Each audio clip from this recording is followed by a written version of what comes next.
Mga kapatid na may tungkulin, hindi sayang yung inyong pagpapagal. Alam ko kung minsan nalalagay sa alanganin ang inyong hanap buhay sapagkat ang ipinagpapauna ninyo ang inyong paglilingkod sa ating Panginoong Diyos.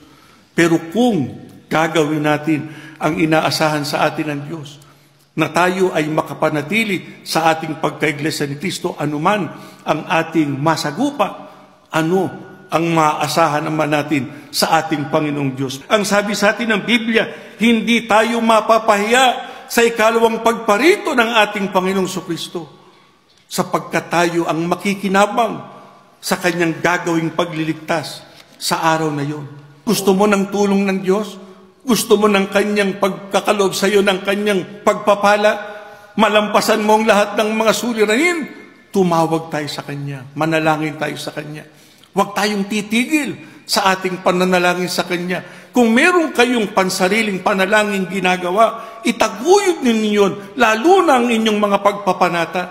Sapagkat ang sabi sa atin ng Biblia, kailanman yung ligalig-an niya ay humahampas sa atin, yung pagtulong ng ating Panginoong Diyos.